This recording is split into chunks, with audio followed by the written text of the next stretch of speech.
Good morning, my friends. What a spectacular day. What a fun time to be alive. What a way to just go about life. So I forgot to take the trash out last night, or maybe I just didn't do it because the wind was blowing so hard. So when I got out there a while ago, it was still dark. The lights come up because I've had some technical difficulties. But when I get out there, there were two ducks walking right where I put my trash can, and they were taunting me, saying, "This is my yard." So it was pretty comical. So I titled today's conversation or encouragement to you, Time in a Bottle. And my technical difficulties were the reality that I couldn't get internet to move fast enough to make this stupid thing work. Isn't that hilarious? That time is such an unusual thing. We count it in all sorts of ways, and whatever the world MBPS is, I didn't have enough of it to get this thing online. That's nuts. But let's take a look and see what Jesus gave me today.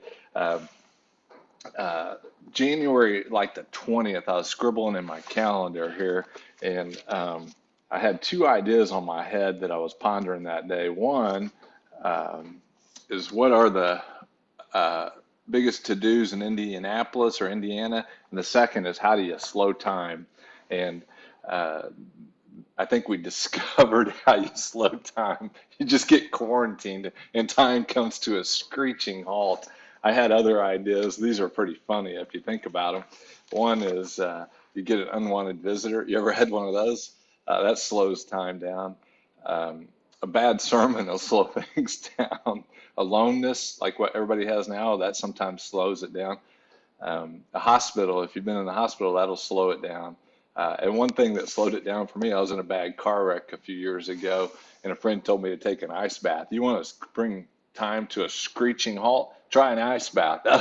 If you do that, you will know what slow time is all about.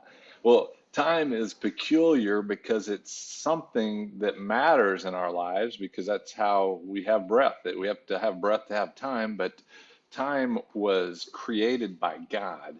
And so before time, God existed in whatever that sequence is that he has. But I was looking today um, in 2 Peter 3:8. It says, "Don't let this very fact escape your notice. With the Lord, one day is like 1,000 years, and 1,000 years is like one day." I don't even know what that means. It's a unusual idea that he can compress or expand time, but I don't understand it. In Ephesians 5:15, he says, "Be careful how you walk. Walk wisely. Make the most of your time, because the days are discouraging." So you got to just measure your time in a wise way. You got to walk wisely and just figure out what that looks like. And then yesterday, when I was encouraging you, I read Philippians 1:9. It says, "I pray your love will expand and you may approve the things that are excellent." A friend of mine that mentored me for a good 20 plus years, he kept telling me, "Keith, be sure to choose the excellent things in life over the good things."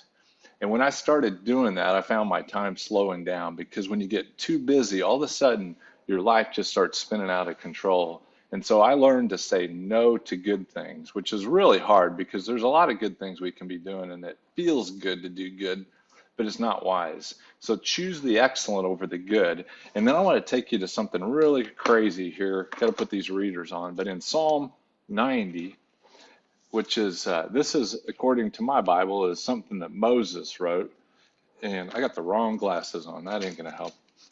Let's try these guys. He's he says in Psalm 90, verses 1 through 4. This was a prayer of Moses. It says, "Lord, you have been our dwelling place in all generations. Before the mountains were born, before there was time, or you gave birth to the earth and the world, even from everlasting to everlasting, you are God. You turn back men into dust and say, 'Return, O children of men, for 1,000 years in your sight are like yesterday when it passes by, or as a watch in the night.'" He's just saying, Moses is saying, time doesn't matter to you, God. And so then if you skip a few verses there, because there's some confusing ones that take a little bit of time to consider, but if we go to verse 10, he says, "As for the days of our life, They contain 70 years, or if due to strength, 80 years. Yet their pride is but labor and sorrow for us, for soon it is gone and we fly away.